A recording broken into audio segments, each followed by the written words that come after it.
Welcome to the show. It's Tuesday. Glad to have you along for the ride today. It is Sean Stiers. I was trying to think, do I want to be grammatically correct? And I went with the grammatically correct. Sean Stiers with you. Jesse's going to be along in a little bit for some rapid fire. Glad to have you at the new time for the live show. And for those who might be listening after the fact to the podcast, who maybe periodically or even regularly are here for the live show, but for whatever reason you're not today, we have shifted the time of the live show from 6 o'clock Eastern time to 5 o'clock Eastern time. So that's when we are live, at least for now. We're kind of experimenting a little bit right now with some different things since we're in the quote unquote off season. I mean, it's not off season for us because we're still here 5 days per week, sometimes more, depending on when Brian decides to do a show, if there's a commitment or whatever. But we're experimenting with some different things in terms of what works, what doesn't, with how we do the show. We do already have some questions, though, about, whether or not the discussion with our guest, Carter Karels, will be live or taped. USMA 87. And I think I just saw Jason chiming in with the same question. Live with Carter. It is not. And I've talked about this before. When we get guests on the show, I am at the whim and the will of their schedule. So I've got to make it fit whenever I can. And more times than not, the guests can't make it when it's live for whatever reason. I guess 5, 6 o'clock, whatever it happens to be, they've got stuff going on. So I've got to work around their schedules. I'm just happy to have them. Carter, if many of you, maybe you remember him, maybe you don't. He worked a few years back for the South Bend Tribune and ndinsider.com. He actually covered Notre Dame recruiting back then. He left Notre Dame a few years back. He was at Florida State for about a year and a half, something like that. And he is from Texas, and he is back covering Texas A&M now. So as Salty reminded me, no show from Brian earlier today, so all the pressure rests on this show. And, we've already struck a chord with the fact that we've got a recorded guest. But Jesse will be live for Rapid Fire, and we've got both some Notre Dame football talk. We're gonna have some Notre Dame baseball talk in Rapid Fire. Their season is over. Notre Dame baseball, unfortunately, very early this year. They didn't even make it to the ACC tournament. So we're going to talk about that, and we've got some NFL stuff and some other stuff as well, some sports wagering type stuff coming up when Jesse joins me for Rapid Fire. But for right now, Carter Karels talking a little Texas A&M. All right, well, looking forward to this. We're going to talk a little Texas A&M football with old friend Carter Karels. He covers Texas A&M for Gig'em 24/7, and you might recognize him from a few years back. He used to cover recruiting as far as Notre Dame football and some other Notre Dame football stuff for the South Bend Tribune. How you doing, Carter? Good to see you, man. Good, Sean. Good to see you, man. I remember last time we saw each other was at Florida State, Notre Dame women's basketball back when I covered Florida State a couple of years ago. And we I think we passed each other in the hallway. We're like, wait, Sean? Like, what's this guy? That's right. We both kind of did a double take. It's like, hey, what's going on here? I recognize that guy, but not from down here. I know. Yeah, so you've kind of bounced around a little bit, but you're back in your home state of Texas. Is that kind of exciting to be back down there and kind of in that old stomping grounds, I guess, again? I love it, man. I love my time covering Notre Dame, but it was too cold for this Texan. I remember going up there. Yeah, I remember going up there, and I'm like, yeah, I don't think I own a coat, like a heavy coat. And it was just a culture. You talk about culture shock. Like, I was just like, I got to get one of those window scraper things with the like I can't do that. Like, what am I All doing? those little things that you don't think about, right? Like till you're in the thick of it, and it's like, hold it, what is this now? How am I going to get to work this morning with all this stuff on my windshield? Yeah, no, it was. Yeah, I remember getting stuck in the snow while driving, and that was an interesting experience. So don't have to deal with any of that down here, and yeah, I'm really enjoying it for sure. I was thinking about this when I was getting ready for this because you are from Texas and I'm a Cowboys fan. You're a Dallas Cowboys fan. You covered recruiting up here. Were you covering recruiting still? I think you were when Maris Leofau was being recruited. Yeah, I was. I remember that was a crazy recruitment because Notre Dame initially tried to gray shirt him. They wanted to send him to a prep school, Really? and yeah, I remember that whole thing. It was there were a lot of rumors coming out. Oh, he might go to USC, and those rumors were not true. But the rumor that was true was yes, Notre Dame was thinking about sending him to a prep school. JD Bertrand as well, who got drafted by the Falcons. They were going to put him. I don't know if they ended up doing it, but I'm pretty sure they put him on an academic scholarship, not like a football scholarship. So two of the linebackers that just got drafted out of Notre Dame. Wow. Initially, Notre Dame didn't want to put them on an immediate scholarship. It's just kind of crazy to think about that from a few years ago. But yeah, crazy. Well, and with Marist, he obviously he didn't play linebacker in high school. Was that part of it? Like they wanted to kind of see how they, how him specifically, I get like how he would develop and that kind of thing because they were thinking about him more as a linebacker than a defensive back and that kind of stuff that he played in high school.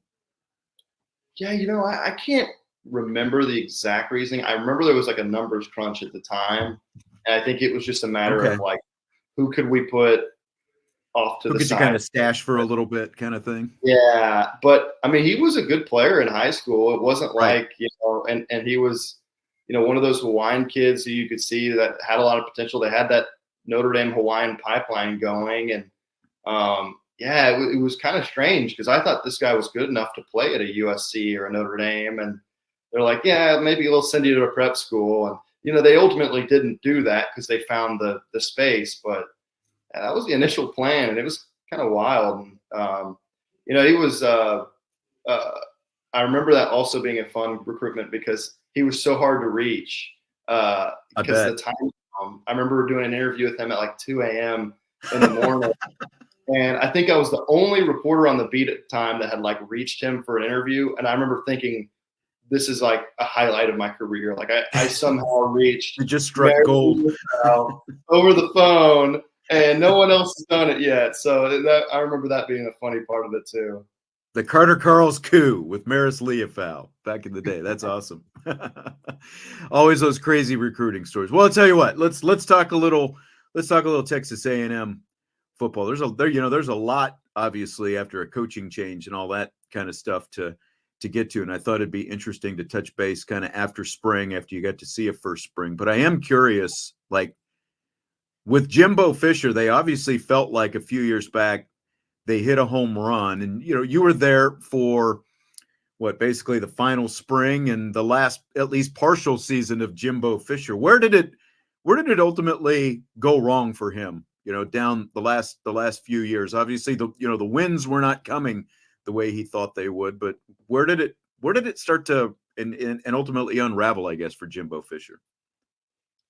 Yeah, there's a lot of things you can point to, but really after the 21 season, he loses Mike Elko, who was a very awesome defensive coordinator at Notre Dame, at Wake Forest, at A&M.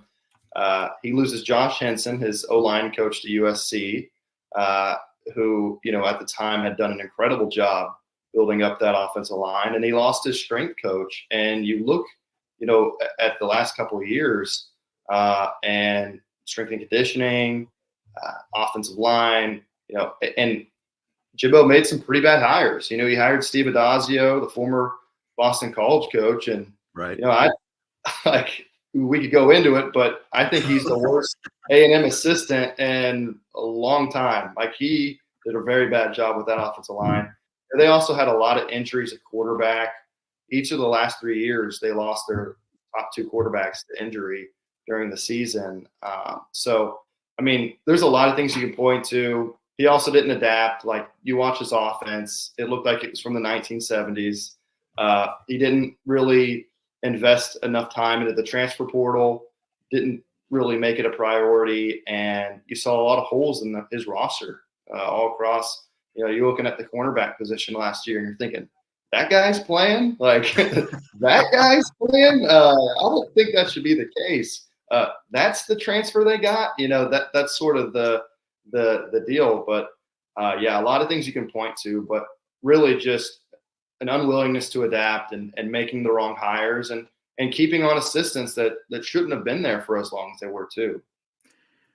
Well, there was all that noise a couple of years back with that big sort of infamous, I guess, NIL class that they brought in with, you know, was supposed to be the most expensive NIL class ever and all of that kind of stuff. How many of those guys are still on the roster at this point? It seems like a lot of those guys have left already, haven't they? The last time I did the numbers, like a few months ago, they had 30 in that class, and I believe they had 17 still remaining. I think they lost one of those guys, Jacoby Matthews, in the portal. So it may be 16 that they've held on to. So it's more than you'd think. And a lot of the class that has left, believe it or not, has not been very impactful. Right. Now, that I had heard. Yeah. Yeah. And I mean, like, some A&M fans see that and they say, see, we haven't lost anybody, but it's not great to brag about half of your class sucking, you know? So, like, that's not very great either, that half of your class in this greatest class of all time was pretty garbage, right? Now, they've held on to a lot of guys from that class that are expected to be awesome. Like Conner Weigman's their starting quarterback, 5-star guy, has a lot of potential. A&M thinks he'll be a draft pick one day. Shamar Stewart, D-end, like, that's somebody who I think could be a first-round pick after this season. We'll see. Le'Veon Moss, I think it's the best running back on this roster. You know, you can kind of go up and down. Noah Thomas might be the leading receiver. So there are some guys from that group that are going to be among the best players on this team. But, yeah, after that 22 season, it was a bad PR hit for this team because it was like, you had this greatest class ever, and 8 or 10 of them were leaving immediately. So it wasn't great. A lot of guys, you know, a good handful of them got into trouble as well, got suspended in that 2022. That 2022 season was just like the most epic disaster of all disasters for A&M. Right. You want to talk about unraveling that Appalachian State game. That's kind of where it all started. Yeah. Anyway, yeah. So there's 16 or 17 left. Still a lot of impactful guys. They've lost some unimpactful guys, but still not great that you've lost, you know, half the class. So, you know, I know they've got a huge, you know, sort of like, you know, boosters.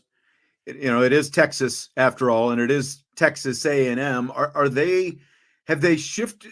Has their philosophy on NIL sort of shifted at all since then, or are they just kind of, you know, all in? Is it any different since that class? Did it make them reconsider anything?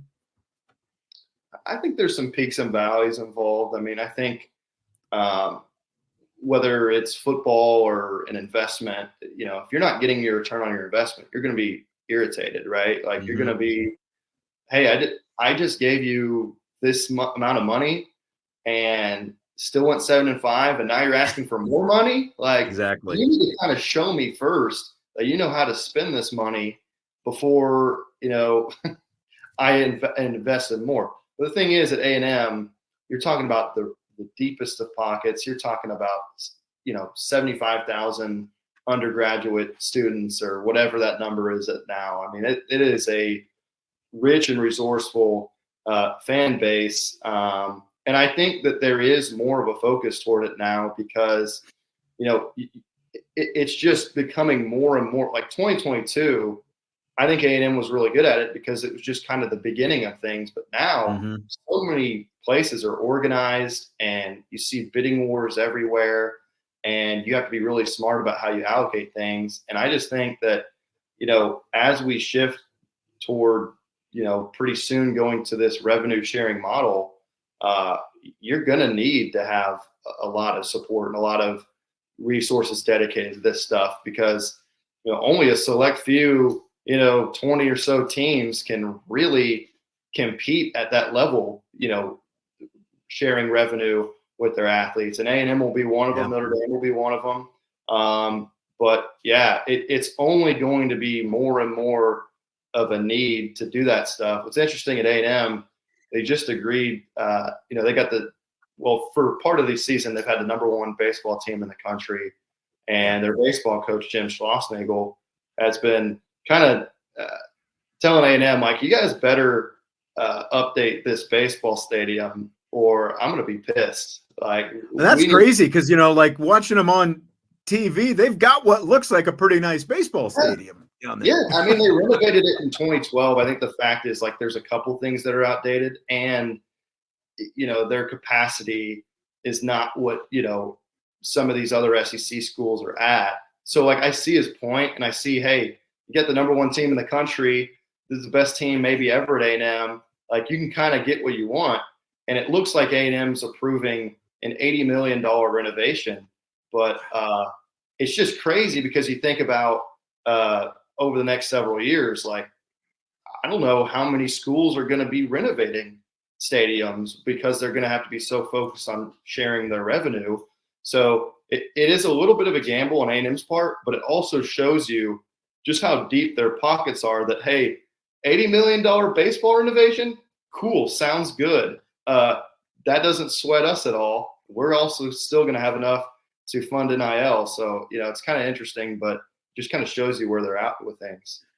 No, and I think that going forward is going to be something that all the athletic departments are going to be sort of figuring out how to balance, is the facilities versus NIL investment, and then especially when you mix in the revenue sharing, like you're talking about, like where do you put the priorities? And I don't know if you saw, but just a few weeks ago, Notre Dame announced what's probably going to be a 9-figure, I think it is, new football facility going up here. So it's going to be really interesting to see how these schools sort of reckon with all this, because everything is just sort of being, pounded down everybody's throats right now as we go along. And I think everyone's going to have that kind of tightrope to balance.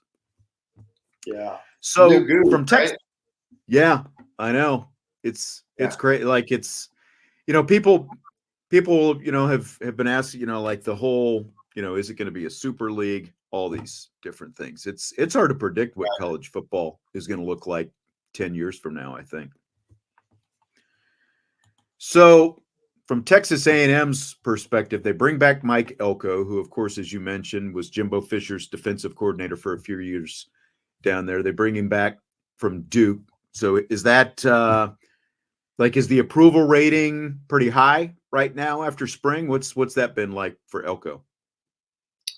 I think A&M fans have slowly come around on Elko.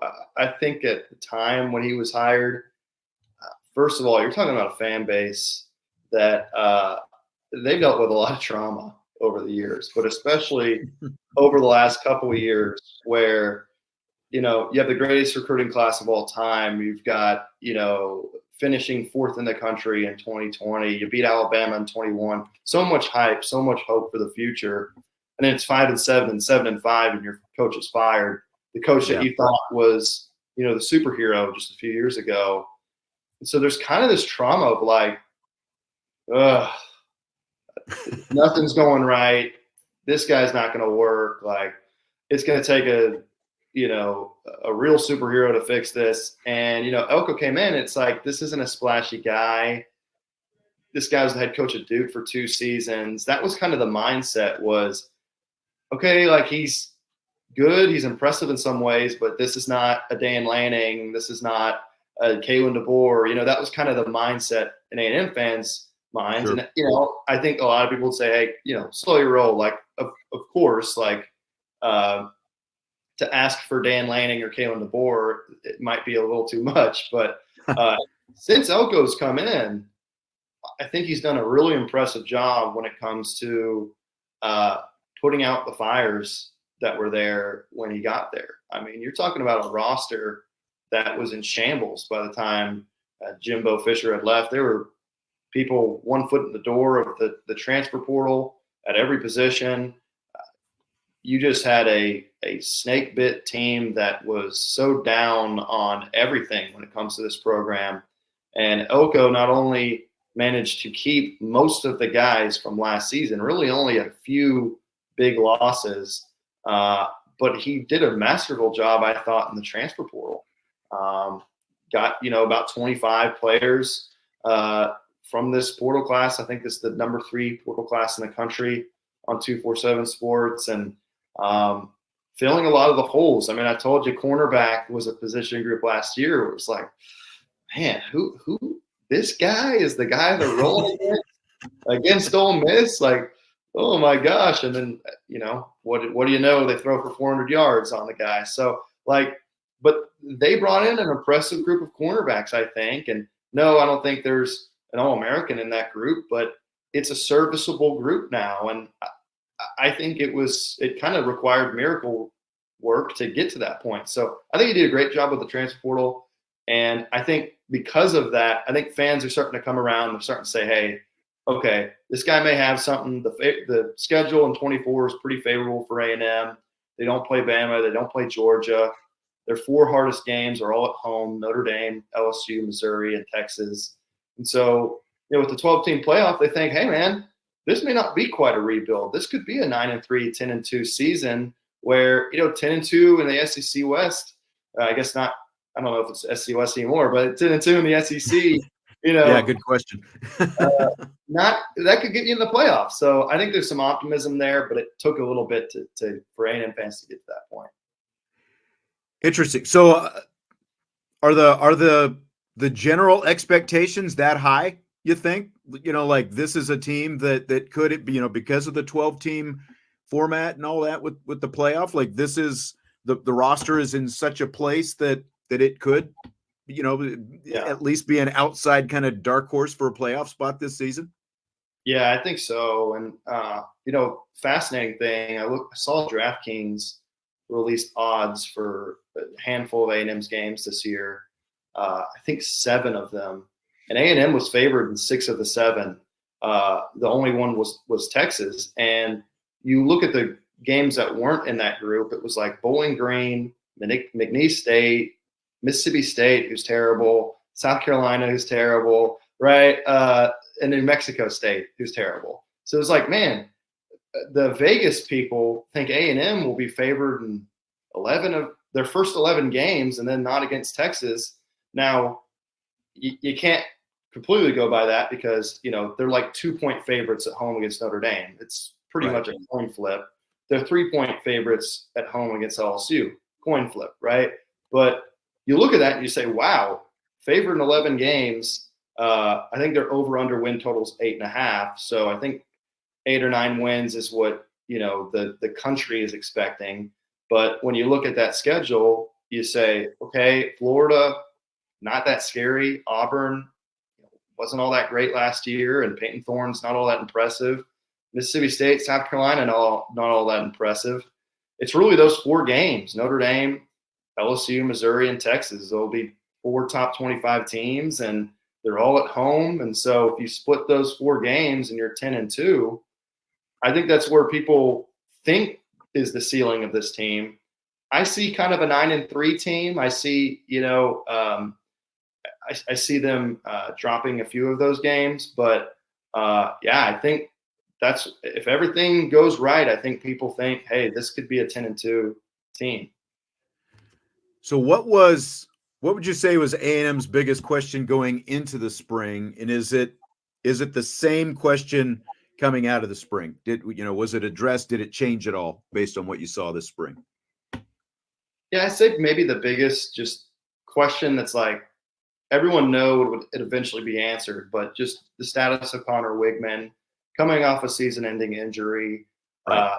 broke a bone in his left foot. The quarterback, of course, for those who aren't familiar with the name, just Right. to kind of clarify. For our Notre Dame fans who might not follow it that closely. That's why we've got you on. Yes, sir. Yeah, it's similar to the Riley Leonard situation where, this offseason you're like, okay, when's he coming back? When's he coming back?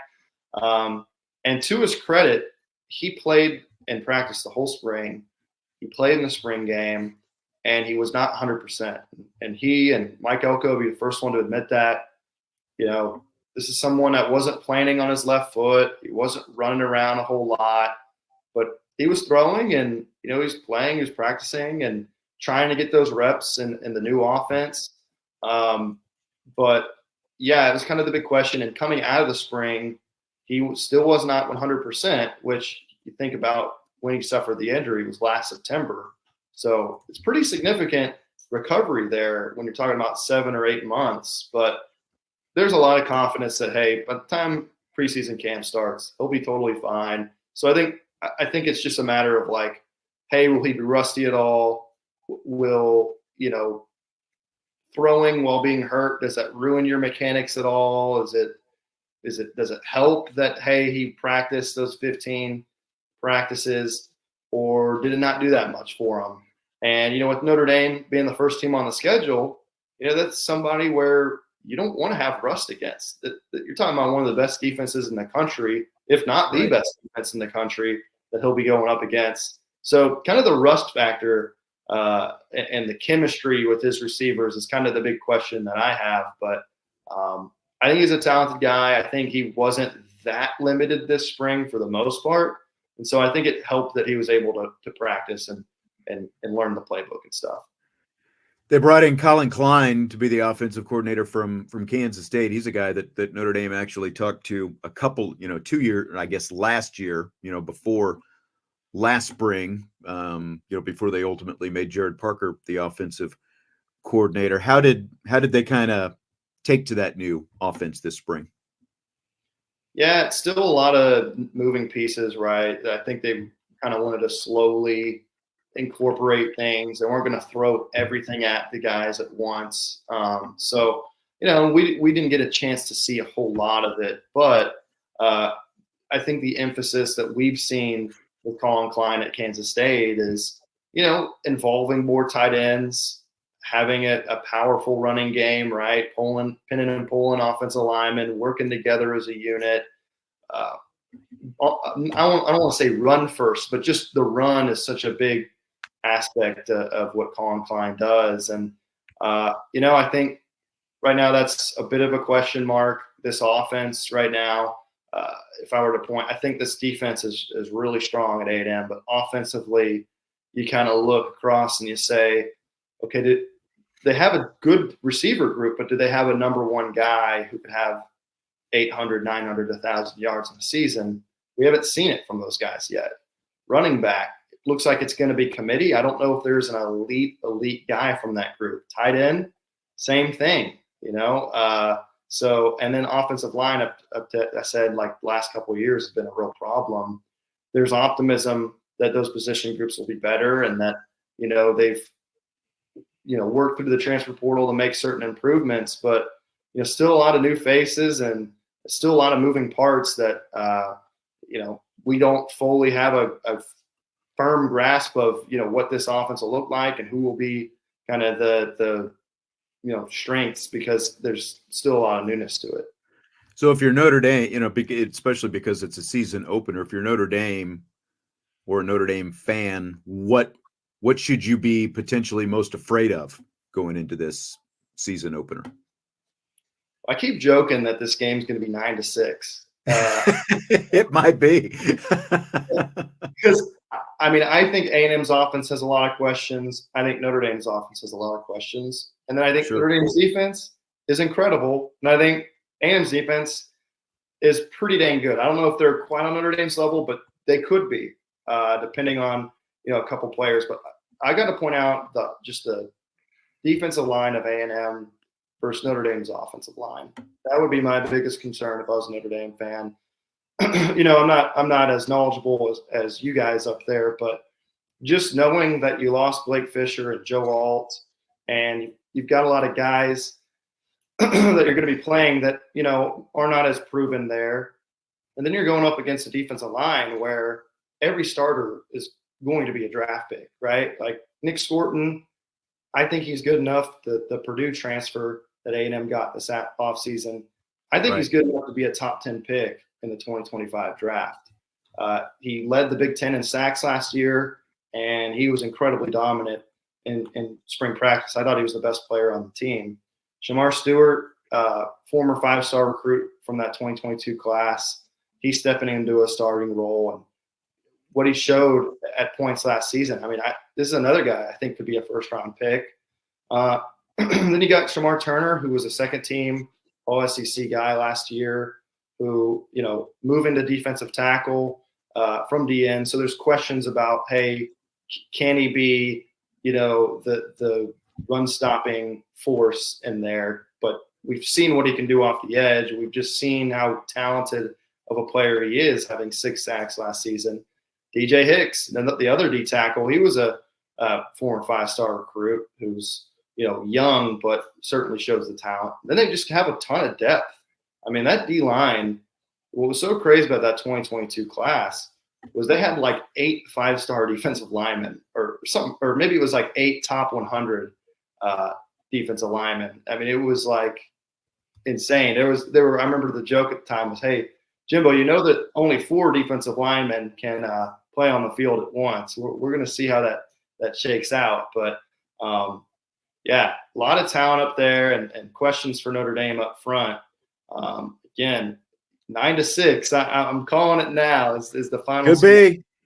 No, I mean, I think you're, the tackle positions are the 2 of the bigger questions that Notre Dame has on the offensive line. Right tackle a bit more so than left tackle, but again, when you're talking about that kind of experience that you're talking about coming in, and Elko being a defensive-minded coach and all those different kind of things, and some of the trouble that Duke was able to give Notre Dame last year, I think you're you hit it on the head, especially for a season opener. And I think that from Notre Dame's perspective, there's at least probably it's good that it's at least the season opener. You know what I mean? Like when you've got a new head coach and all the questions that come with that in an opener on the road and all those kind of things. It's I think Notre Dame would rather have it be on the road this year as opposed to next year when Elko's been there for a year and you've got some things settled in.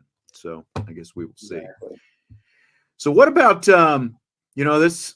What's it been like 12 years since A&M moved to the SEC, and now you got Texas coming back, and they haven't played in quite a while. Like, is there a lot of excitement around that about the fact that rivalry is going to be renewed, or would A&M just rather see Texas kind of stay at a distance even longer?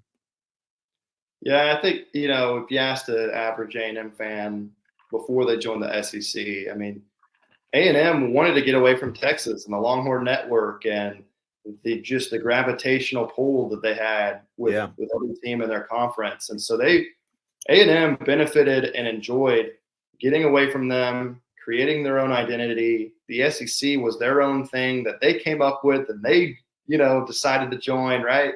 So the fact that Texas and OU joined now that the Big 12 stinks, it's like, come on, guys, this was our idea. This is kind of how A&M fans thought about it. But now that kind of the sourness of them joining the SEC is, it's been a few years since that was announced. There's been a lot more focus on the game and the fact that these 2 teams will be playing each other.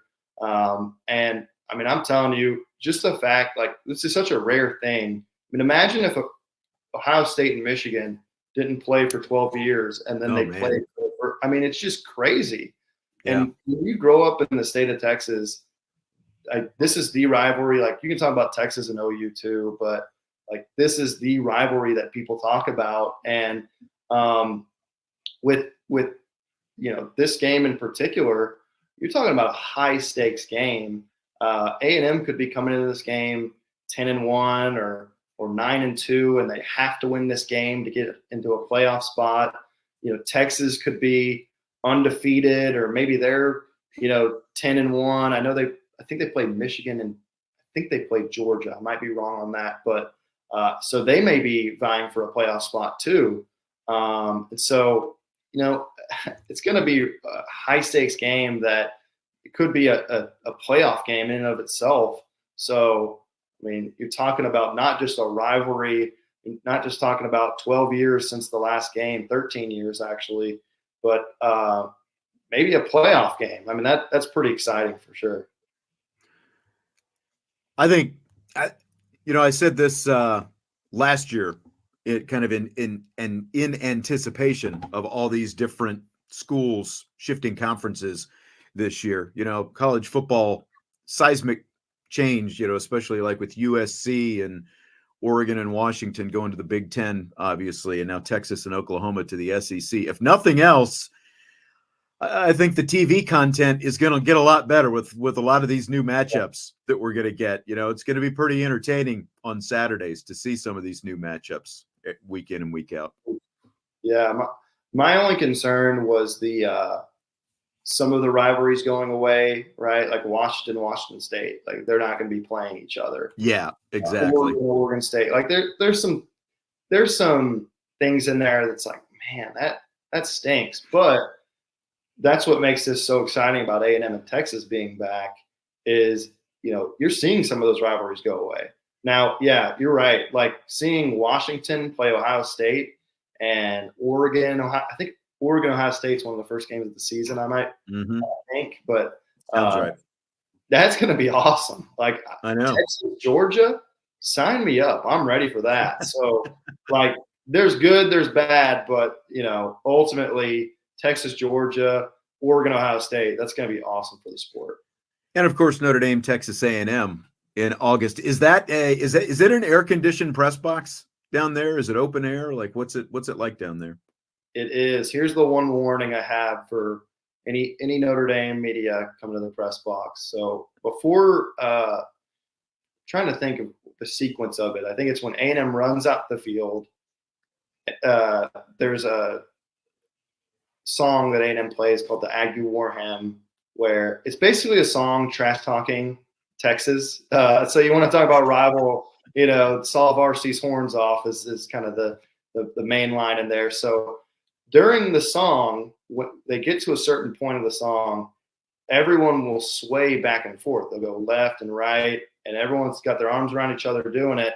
And when they do that, you will feel like the press box is about to crumble and collapse and fall off because it tugs. It feels like someone's tugging underneath the press box, like the entire thing. And so it just shakes up and down, and you will fear. Like for me, who's been in that press box, I'm just like, it happens. But listeners who have never been in it before, like, are we about to die? Like, what is going on right now? So that's my only thing is, and it'll be a really cool sight for Notre Dame fans who haven't seen it before, because when you see 100,000 people swaying back and forth, it's just like a crazy visual to see. But yeah, that press box, I don't know, you might bring a parachute or something, because it's a scary feeling at first. Yep. All right. See who melts, I guess, as well. Texas in August. So yes, that too. It's gonna be a hot one. Really hot but humid. So get ready for that. All right. Carter Karels down at Texas A&M for Gig'em 24/7. You can find his stuff gig'em247.com if you want to catch up on Texas A&M. A lot of great stuff. Carter, it was great catching up with you. I appreciate your time. Thanks for doing this. Yes, sir. Thank you, Sean. I appreciate it, man. All right. Carter Karels, Gig'em 24/7, talking a little Texas A&M football. Jesse jumping in here right now, and we were talking about that Texas A&M game being renewed now after 12 years away, and DK was asking, wasn't that game always played around Thanksgiving? I believe it was, and I mean it's November 30th this year, so it's going to be right around Thanksgiving again. So they're gonna do it at the end of the year with all those other rivalry games, and I don't know. That's like it's one of the few instances, Jess, like he was talking about Washington State potentially going away and that kind of stuff. It's one of the few instances where a rivalry isn't going away as the result of conference realignment, because that has happened more times than not. A lot of these rivalries, are on a long-term hiatus because but Texas and Texas A&M is actually coming back in this case. So it'll be fun from that perspective. The very few additions that we've seen of rivalries, it feels like all of the games that we care about are going away, but we're actually gaining back Texas and Texas A&M. Exactly. Well, Salty turned up the heat earlier. There was no big show earlier at Irish Breakdown, so we're the only show of the day on the channel. Jesse, are you ready for rapid fire? It's been like 85 degrees in my house all day, so I am definitely been on fire. Haven't put the window units in, so let's get this thing going. What are you waiting for? I think it's time to get those window units. It's like 85, 86 degrees here in South Bend. I know it's got to be hot there in Cleveland too. Yeah. Hot in Cleveland. Wasn't that a TV show for a couple of years? I'm waiting for those things are heavy to carry up the stairs, so I'm not looking forward to it. Well, you can either have it be heavy coming up the steps, or you can sweat all night. I know what I'd choose.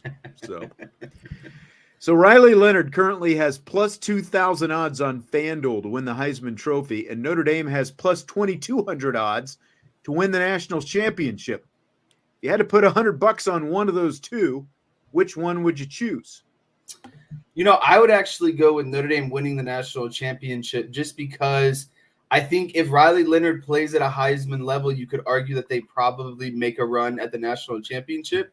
But it's harder to compare, what everyone else is going to do like that with an individual award. And I feel better about Notre Dame's overall team kind of rating. They have a really good defense. And so I think that would help them in being closer, and I guess, the national championship odds. So I would go with the national championship, and it's a little bit more of a long shot in their eyes, so you get a little bit more money out of it as well. Just a little bit, but Leonard is like 10, 12 deep or something like that going into the season with his plus 2,000 odds. So, I mean, obviously there is value in either, but I look at it like I understand your rationale, your line of thinking for what you're saying there, but you do have more rounds, obviously, to get through the playoff this year. And so I think the Heisman Trophy is going to be awarded before the playoffs actually start. So just getting into the playoffs, if Riley Leonard has that kind of season and Notre Dame is in the playoffs, he should be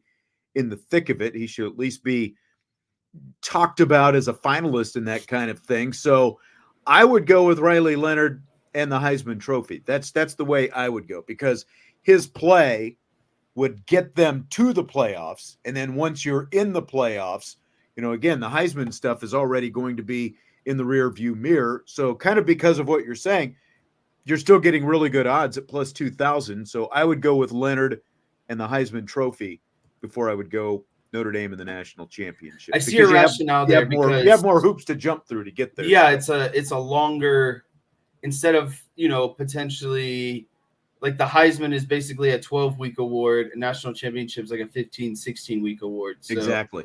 It's like 20, 25% more duration. So you're saying I'd rather put my money on something that's going to take less time or take less effort. Right.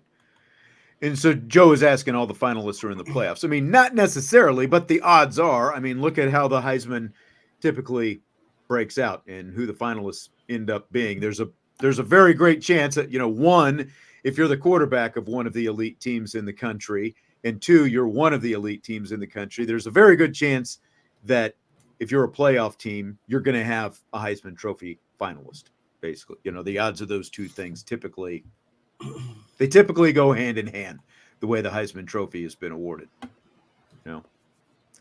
So the Irish also have plus 138 odds to go over 10.5 wins this season. The under is minus 170. They also have minus 172 odds to make the college football playoff. So that means they are not considered a favorite to go over 10.5 wins, but they are considered a favorite to make the playoff. So what do you make of that? Yeah, what I make of that is Vegas is banking on Notre Dame being a 10-2 team, making the playoffs, probably being a seed 8 through 12, maybe winning one game, and that kind of be the end of the tail for Notre Dame. They definitely don't see them as a top, 6-8 type team in the country, and a team who has serious threat at the national championship. I think that 10-2 is where they see it, and that is enough to get them into the playoffs. But again, not enough to really make a run at the whole entire thing. Right. So they see him as a playoff team, but not necessarily as a true national championship contender. Like, I think their defense is going to have something to say about that. That's going to be, I think, maybe something that Vegas and the odds makers are maybe overlooking, because most people, when they critique Notre Dame, are looking at the offense, but again, like, that defense is going to keep them in a lot of games, and it's just going to quite frankly, be dominant in the majority of the games this season. Yeah, I would go so far to say it's suffocating too. When teams like, there's nothing worse for a bad team than when you can't do anything offensively, and Notre Dame has just kind of rolled in, their second strings come midway third quarter or fourth quarter. It's like almost just being squeezed and not being able to get out, right? And so that's what I anticipate the defense doing, is just really suffocating a lot of these teams towards the end of the game and really making it miserable for them. Yeah, I do. But again, like, I do find it curious that they set the win total at 10.5, and the odds are so shifted: plus 138 to go over, minus 170 to go under. Typically, when you see these numbers, they're fairly close. Like, they keep them pretty close to each other. Like, because Vegas is obviously hedging their own bets in terms of what they're trying to attract on this. So the fact that they're considered such an underdog to go over, especially with the schedule that they have, like, do they not? I think it hinges on that first game. Do they not? Yeah, I think you're exactly right, and they are an underdog going into that game against Texas A&M. So I think if Notre Dame were to win that first game, you would see the odds move, or the line move, the week after. And I think you'd see it up at, to go over 10.5, it would be more right, even, like you were talking about. Which is why, if you really believe in them, you're getting really good value taking that. Yeah, exactly. 10.5 right now. So Jason, thanks for the reminder. He's saying, so you're saying that I should mortgage the house and bet on Riley Leonard winning the Heisman? No, I'm not saying that by any means, but $100, that was the question. But he said, we also forgot to remind everyone to gamble responsibly. Of course. The wind is little fun wagering talk, looking at some of the odds here going in, still 102 days from the start of the season. What's that, Jess? The wind is blowing out again at Wrigley today. Uh-oh. Speaking of odds. And it's Tuesday. You know what that means. Josh says 10-2 at that schedule would be a little disappointing. He says he's expecting 11-1 at the worst. Do you concur? Yeah, disappointed with 10-2 is hard to put in a sentence. I think I would be a little bit, but again, I think if they win that first game, which I anticipate them to do, that really it should just be smooth sailing after that. I don't see how you could lose 2 more games in the remaining 11.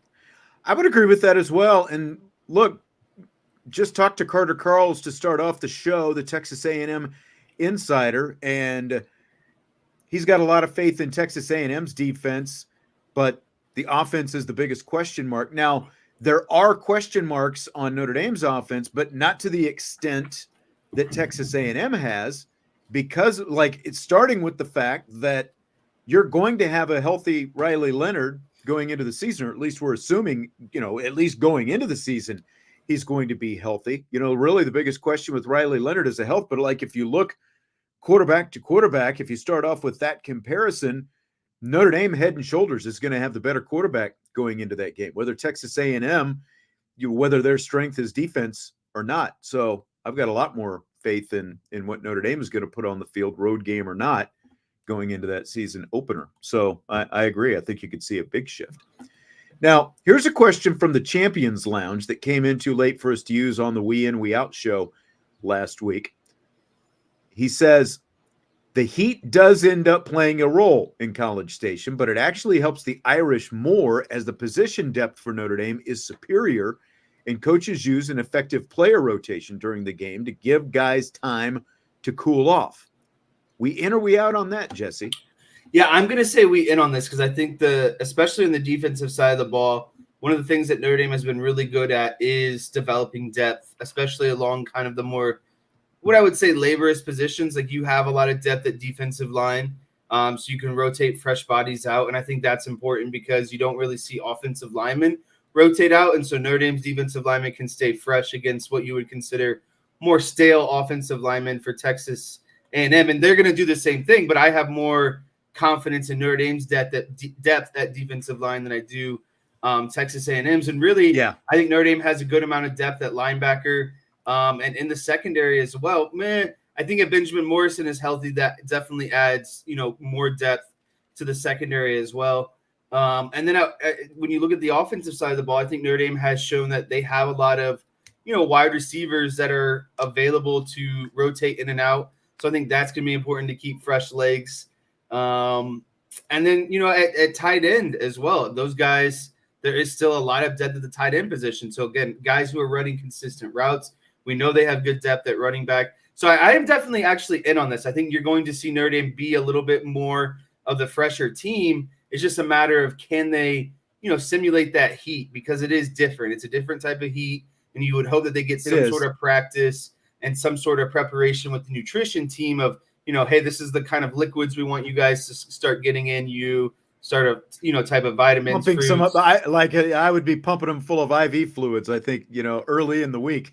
Right. They even go and I think there. that's what you're going to see them do to avoid the whole, cramping issues and that sort of stuff. So I think there's going to be, if I know Marcus Freeman and he's a very kind of, wants to stay relevant and current guy, I would assume that they're going to do a lot of stuff in terms of hydration to get down there. And then I trust their depth once they do get down there. Yeah, I think it's a very good point, and I think that the depth should be big in Notre Dame's favor. The biggest question mark for Notre Dame in terms of the depth is the secondary across the board. They're good front end, but again, depending on injuries, what Benjamin Morrison's status is for that game, all those different things. The secondary is the biggest issue, but you nailed it. I mean, look at Jaden Osbury, Jalen Sneed, Kingston Viliamu Asa, who Bernie on yesterday's show was getting on us for just calling him KVA. So the linebackers, the defensive line, both of those, the most physical positions that you're going to play. I think Notre Dame is going to have a huge advantage there in terms of the depth that they're going to be able to put on the field that night. And then Texas A&M is going to have some spots like Carter was talking about with the defensive line where they're going to have some good front end guys, but what is their depth going to look like? Because I think then Notre Dame on the other side of the ball, even with the numbers that they've got at wide receiver, with the numbers that they've got in the running back room, and even the numbers that they have on the offensive line, is right tackle the biggest question? Of course, but they're going to have good depth in the interior where they could rotate, a couple guys in and out if they wanted to on the interior of the offensive line to kind of stay fresh in that aspect as well. And, even though the secondary depth is going to be a question for Notre Dame, and those guys are obviously going to be running more than anybody, again, like Carter was saying, Texas A&M has got some receivers, but they don't necessarily have any high-end type guys. So I think that they can, kind of keep the impact of that low as well. But, there is heat and humidity in South Bend in July and August and into September, but you look at the difference in temperature in College Station, Texas, compared to South Bend, it's there's a 16-degree difference. It's the average temperature down there in August is 96 degrees. It's 80s here is the average temperature in South Bend. So there will be some impact along those lines. But like you said, I think that Notre Dame will start getting those guys hydrated early in the week and get them ready to go as much as they can for those conditions down there. Definitely. And in terms of Notre Dame's offense, I really feel like it's just going to come down to what is Mike Denbrock going to do to just out scheme and win the game and win the day, essentially. I think really ultimately in a game of this magnitude so early in the season, I think a lot of it comes down to your coordinator until the players start kind of learning the rhythm and flow of the offense better and getting better. Is that you, or is that your cat doing a little scratching? So I don't even. Well, and I think that the Al Golden advantage against Texas A&M and that offense is going to be pretty big as well, ultimately. So Stanford, Cal, and SMU are all going to be in the ACC this upcoming season. Scale of 1 to 10, what's your interest in seeing those schools in the ACC? So really this is like a 3 out of 10. And the only reason it's a 3 out of 10 is I want to see SMU. I think that's the only interesting add to the ACC. I've seen enough of Stanford over the last few, not even a few seasons. Notre Dame has played Stanford long enough. So it's like they've already been kind of a part of the ACC, in my opinion. And then Cal really doesn't bring anything else extra, in my opinion, too. And Notre Dame has played them a few times the last few years as well. And again, not like they've been these overly exciting games. I just think SMU is exciting because I think you get, some of Texas into the ACC. Mm-hmm. And I feel like SMU has been, as a program, getting better and better. So that's the only exciting part to me. Yeah, I think so as well. I think that we were talking about the opportunity for Notre Dame to play in Texas more, and SMU will at least give them that. So I think that is exciting to me. And I think that can be very helpful from a recruiting standpoint, just getting into Texas a little bit more regularly during the regular season, because this is going to be, we mentioned this last week, I believe, this trip to College Station is going to be Notre Dame's first regular season game in the state of Texas in like 8 years. 2016, I believe, was the last time when they played in Austin against the Longhorns. Now, again, they've obviously been in the college football playoff in Arlington a couple of different times, but regular season, this gets them there a little bit more regularly. And Cal and Stanford, never a lot of excitement. But again, having Cal there also gets you out to the West Coast with,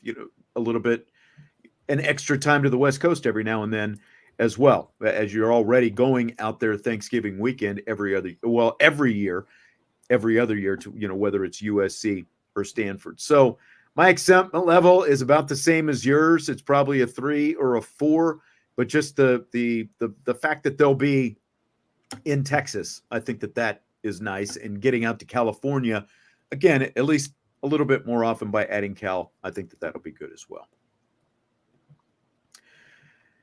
Jesse, I want to talk a little Notre Dame baseball with you. The ACC tournament is this week, but Notre Dame baseball is not going to be in the ACC tournament because they had the second to worst record in the conference this season. So fill in the blank. It's blank that 2 years after Link Jarrett took Notre Dame baseball to the College World Series, the Irish have missed the NCAA tournament in Sean Stifler's first 2 seasons.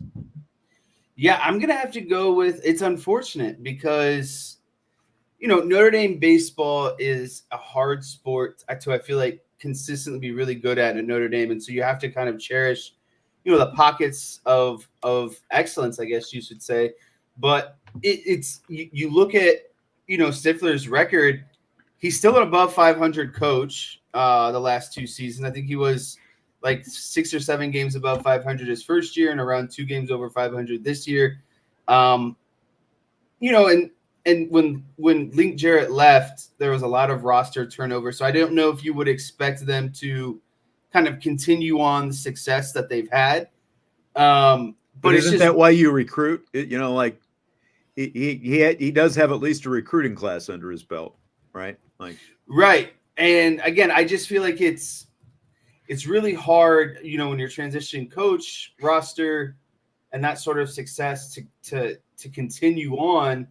And again, it's not like they've been horribly bad. It's just they've been kind of average in one of the harder baseball conferences that there is. So I think I'm a little bit more forgiving, but I just don't know what the solution is, because I feel like at Notre Dame, what you're kind of you have to catch like the in-between coach, like the coaches that are really good kind of coming from smaller schools still before they kind of move on to, LSU, Florida and that's what State, Sean whoever Stifler it was. might be. Yeah, I mean, that's what Stifler was supposed to be. He came here from Virginia Commonwealth, and he had taken them to the NCAA tournament in his last 2 years at Virginia Commonwealth. He had taken them to a super regional a few years before that as well. So, like Sean Stifler, he had a pretty good track record of being, coaching in a smaller conference, but in that southern footprint. And after they hit it big with Link Jarrett, that's the direction that they decided to go once again, looking for Sean Stifler, going that route of the southern coach, getting him up here into the ACC, and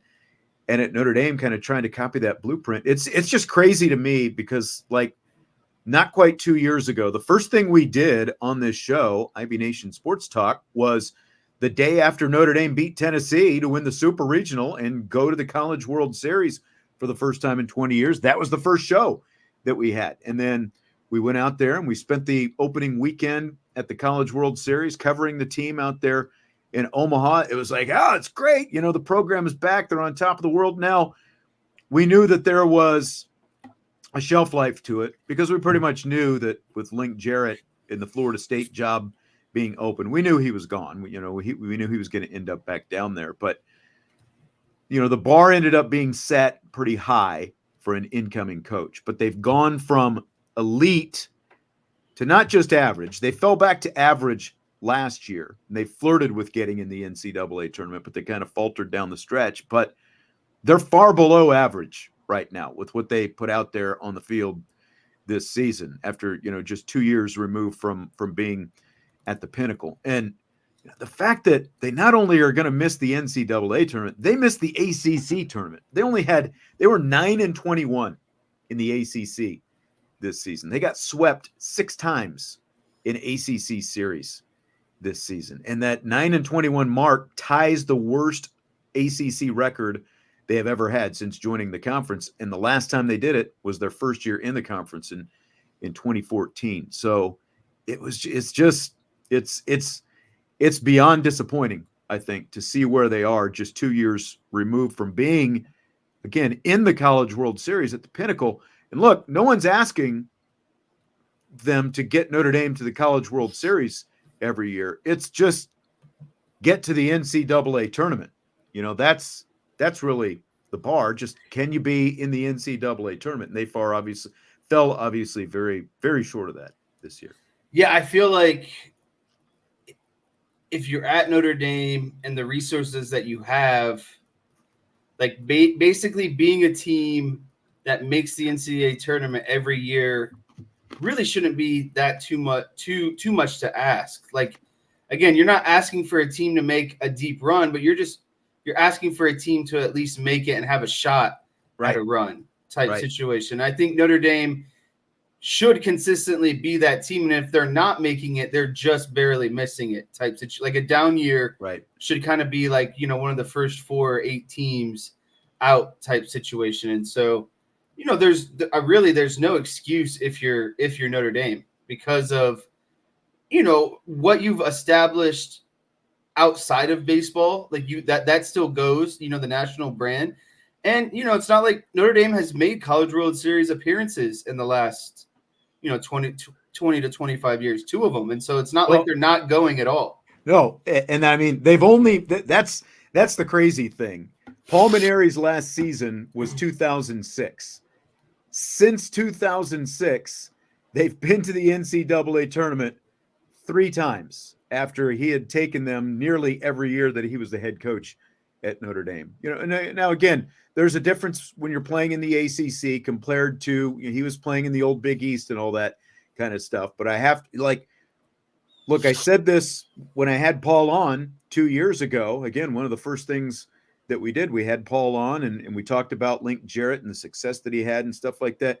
What both of those 2 guys showed, even though there are some inherent things that work against you at a place like Notre Dame, where you're a private school and you have partial scholarships, and and There's a big difference right there compared to how a state school can give out their scholarships. Like the amount of money that you're getting at a place like Notre Dame or any private school compared to a state school. There's that, and obviously the fact that you are a northern school as well. But what both of those guys showed is if you have the right guy, it doesn't matter. You can still get it done if you have the right guy. And Link Jarrett was obviously the right guy, but he was also the right guy for Florida State because it was all his alma mater, and that was his dream job, and he spun it right back to there. So Notre Dame did set a program record with 87 home runs this season. What does that mean to you? What does that say to you? 87 home runs program record. I think that means that they have the offense going, and that's important. But I unfortunately I didn't see the breakdown of like what conference home runs look like versus non-conference. I'm going to spit some numbers at you, Jess. How about that? Because, okay, Wake Forest, Virginia, and Duke all had over 100 home runs this season. Notre Dame was still 9th in the conference with those 87 home runs. It set a program record. So it's a relative number. It's like, okay, it's good for your program, but it's still a relative number. It's not like they were elite in the country or even in the ACC. And, look, you and I have spent a lot of time at X Stadium before. And for those who haven't been at X Stadium, it's a relatively big yard, especially compared to the places down south where the ballparks tend to be a bit smaller in college baseball. But it also it plays a lot like Wrigley Field. How the wind is blowing, the temperature and all that stuff tends to impact it as well. And the weather was more conducive to hitting home runs this year around here because we had a much more mild and overall warmer spring around here than they've had a long time, But none of their hitters ranked in the top 10 in the ACC in home runs. Like the team hit 66 in Nico Cavadis's last season. He hit 21 of them, so like he was out there mashing, obviously. But here's kind of how I look at it, and then I'll kind of let you go after that. Setting the program record for home runs would carry a lot more weight if the offense was more consistent as well. They had the worst batting average in the ACC. They had the number 10 slugging percentage in the ACC. They ranked 12th out of 14 teams in runs scored. They had the fewest walks by batters and the worst on-base percentage in the conference. There are 16 main offensive categories. Only 3 guys finished in the top 10 in any of those categories. Connor Hinks was 3rd in triples, and then TJ Williams 5th in hit by pitch and 8th in sacrifice punts. So, again, it's like it's great that you set a program record, but relative to the rest of the conference, it's still, not high par. And across the board, the offense just very inconsistent. Yeah, I would say I think they did a good job of beating up on a lot of the teams that they were supposed to, and inflated some numbers that were already kind of deflated a little bit to begin with. And then you go into ACC play and you're just not doing anything at a consistent rate against the top team. So again, it doesn't really necessarily matter because you want to look at how you stack up in terms of, team batting average, RBIs, on-base percentage, on-base plus slugging relative to the rest of the ACC. So, those numbers again were down. And so, yeah, while it might look good, yeah, we've hit the most home runs. Well, a lot of other schools are hitting home runs too, and they're still hitting more than you are. So again, it's a real tough look for Notre Dame, not even making the ACC tournament and being so relatively low statistically in a lot of, compared to the rest of the ACC. Well, in the major categories. Yeah, I know. And, it's like probably sound like I'm piling on right now, but I mean, the numbers are the numbers. And, like Parcells and Charlie Wise said, right? You are what your record says you are. And their pitching, they had the 9th best ERA in the ACC at 5.89. I mean, what does that say? And by the way, one of their best pitchers, Matt Bedford, quote unquote best, who had a 4.58 ERA, entered the transfer portal today. But what is all this like? Stifler's background is in pitching. So, I mean, what does that say? The fact that they were also, just not there from a pitching standpoint. It's not good at all because, I think I told you so many times throughout the season, like their Friday guy really wasn't even good. Like their Friday guy would give up 5, 6, 7 runs an inning, and then they're not doing anything offensively, and it's like Notre Dame didn't even have a legitimate enough ace to sneak a game away from a team in a 3-game series. Like that's really not a great look to not even have a competitive chance in one of the 3 games with your ace, knowing that even if the bats aren't great today, we still stand a chance because our guy's only going to give up a run or 2.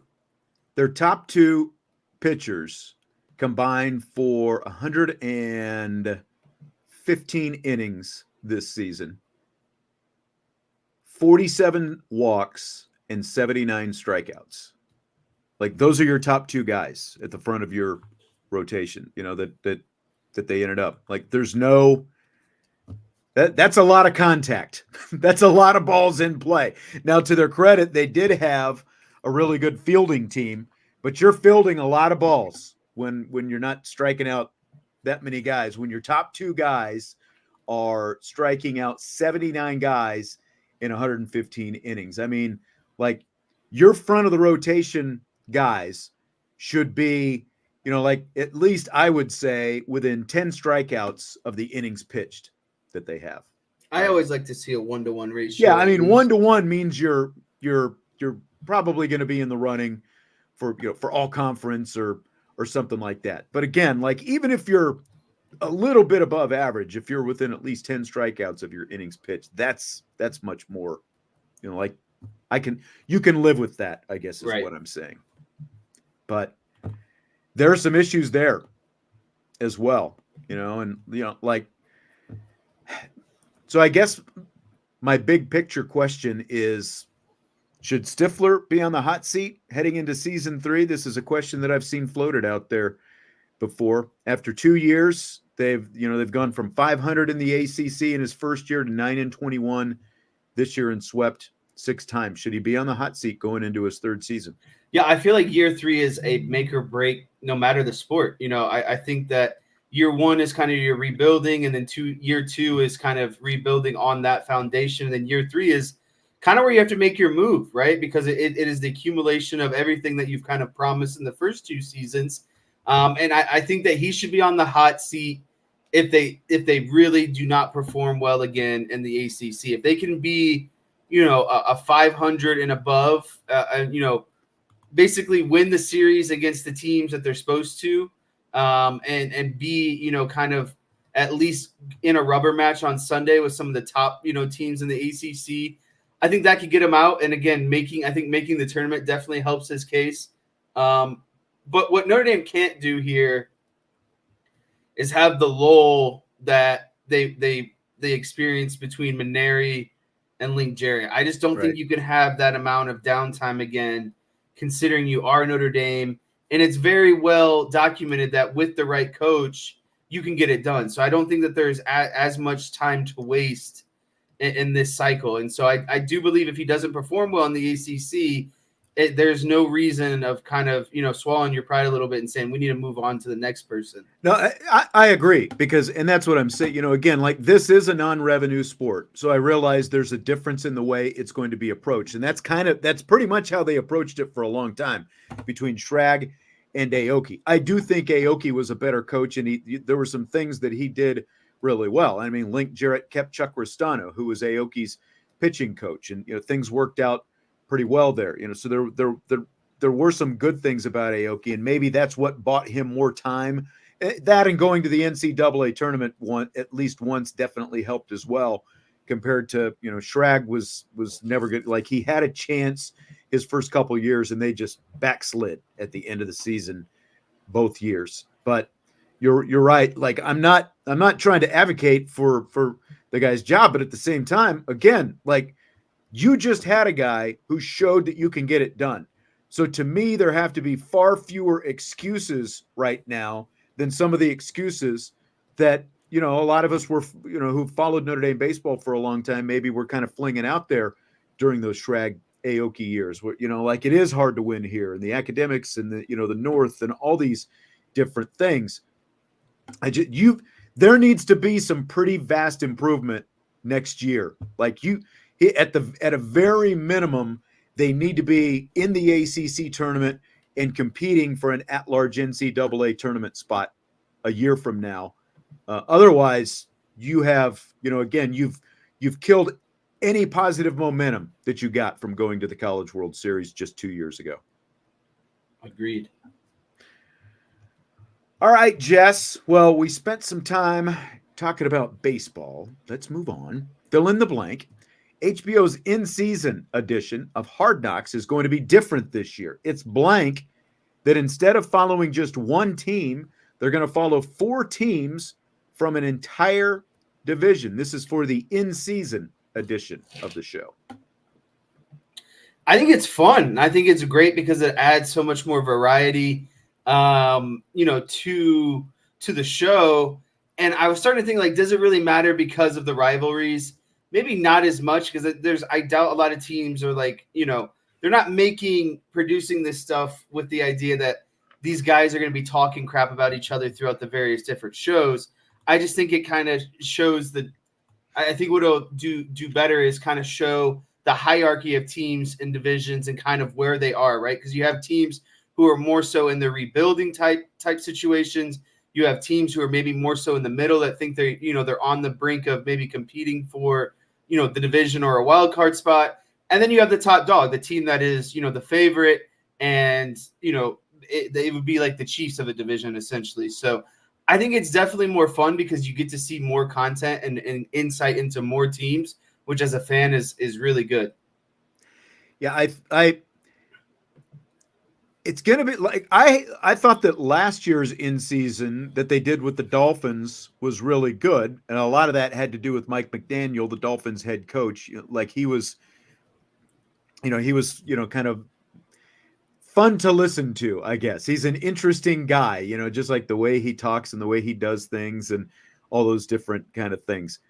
I think in general, though, it's kind of the in-season edition is really sort of lacks some oomph because it ends up being the majority of the show is just kind of highlights from whatever game they happen to be playing that week. I think that this kind of adds some spice to it. The one thing that you'll miss by doing 4 teams instead of just one team is there's probably going to be some personalities that you would like to spend more time with, but you're not going to be able to spend, more time and kind of see and hear them because they're going to have to bounce all over the place every week to 4 different teams and try to get a lot of different stuff in. But I also do hope that means that maybe there's less of the highlights from the games and it's just, spending more time with the coaches and players and stuff like that. So I think it's going to be unique. I think it's going to be fun. So I'm looking forward to this new twist on it, because they're doing the off-season edition with the New York Giants starting in July, and then they'll do the training camp edition.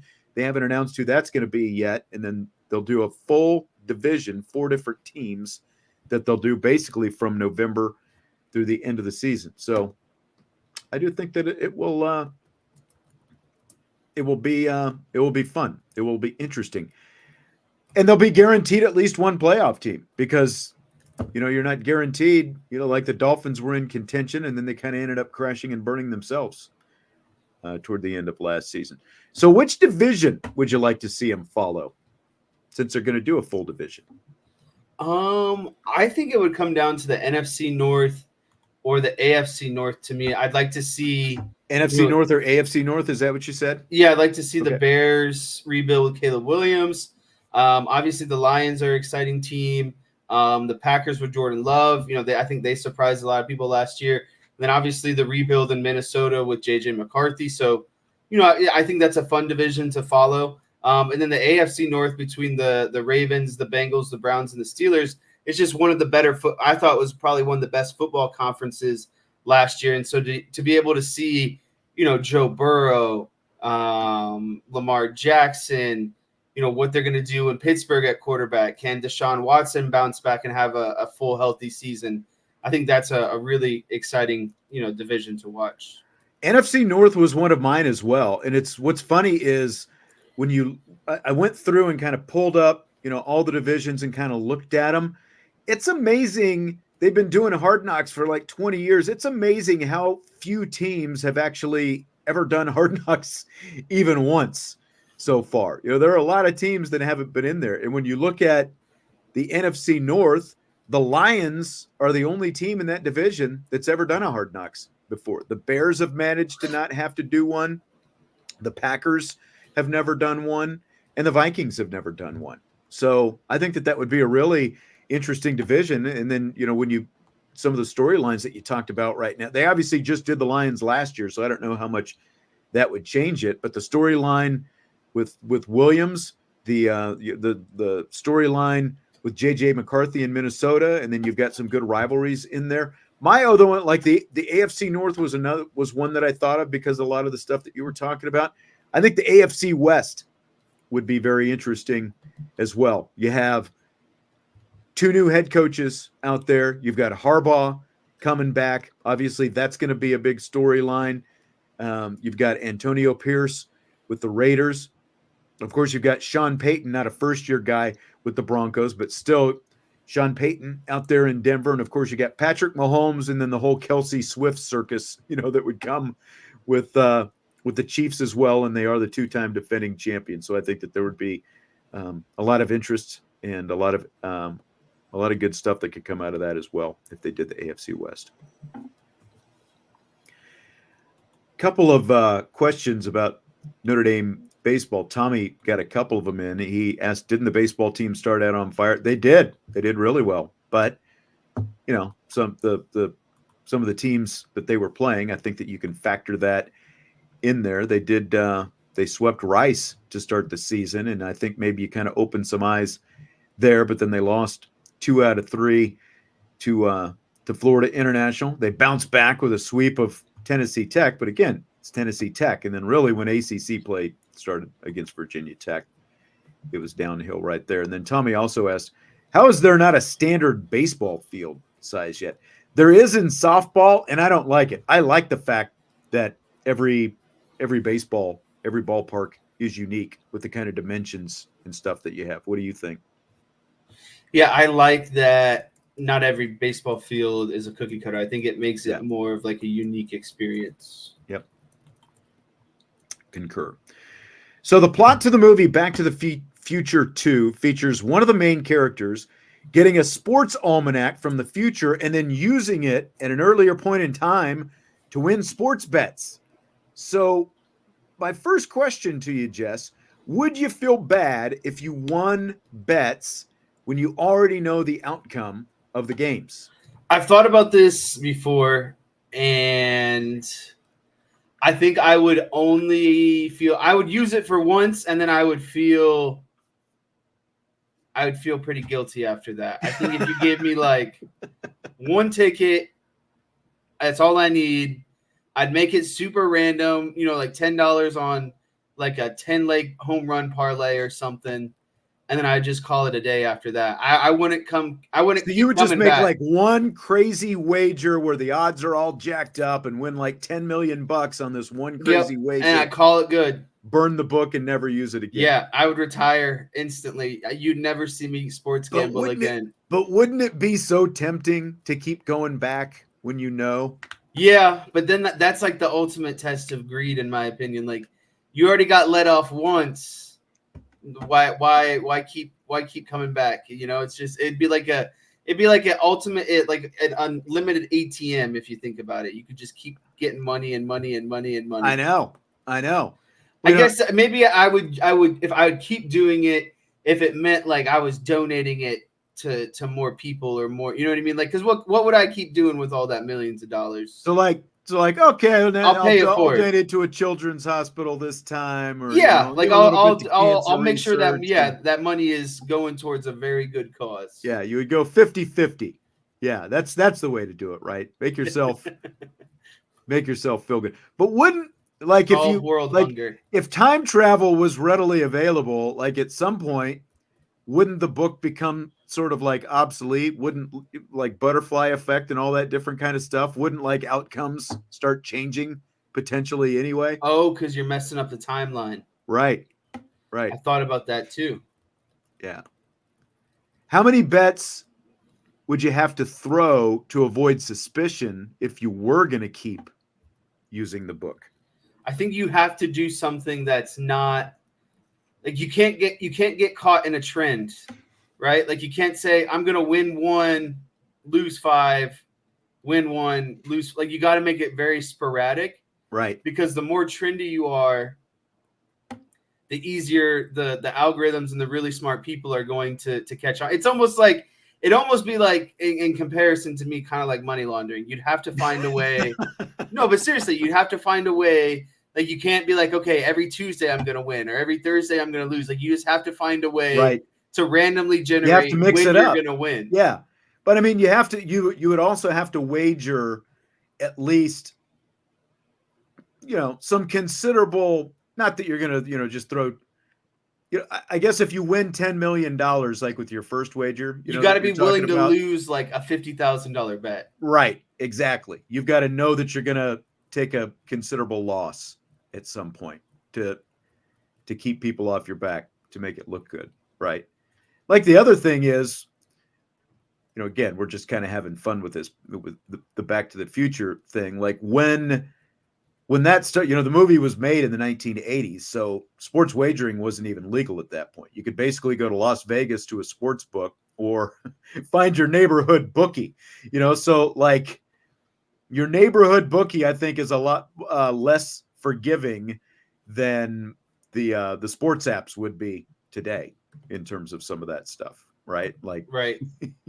You start winning bets all the time, you're going to get yourself into big trouble pretty soon, and you're basically not going to be able to make bets anymore. I've heard that somehow, because all of this is linked back to your Social Security and all of that stuff. I think I've seen stuff where like there's people who win these big bets, and if they are in kind of what you would consider debt to the government, like those have to be repaid before they can do anything else. Like I think the government knows when you hit big, and they're like, well, we see you got a little bit of money now. Maybe you could pay off some of these bills that you owe us. Right. And of course, all this conversation, we're talking about time travel. So, I won't even say bet responsibly. We're just having a little bit of fun with it right now, just in case. I think the other approach is you could just make yourself look like, I wouldn't be hitting the big parlays every time either. I'd be hitting like the simple plus. I'd be hitting my layups. I'd hit a couple layups, hit a couple layups. And you couldn't just bet on underdogs all the time either, because that makes it even more obvious. That's what I mean. You have to make sure you're not doing anything on trend in terms of when you're losing, what kind of bets you're making, how big of bets you're making, which ones you're winning on, which ones you're losing on. Like, really smart people are going to figure out your trends, right? And so you have to do everything possible to be as random as possible. Would you tell anybody that you had the book if you like? No, because that's the number one rule in anything that you do. Naomi and I watch Survivor all the time, and when people get the hidden immunity idol, they love to tell someone, and it's always the fact that it's gonna get found out, right? So it's like anything that you do super good or bad, the only way that you can guarantee that no one is ever going to find out is you don't say anything. And the one time you tell one person, it's just going to multiply. Then it's going to get out there. That's right. That's right.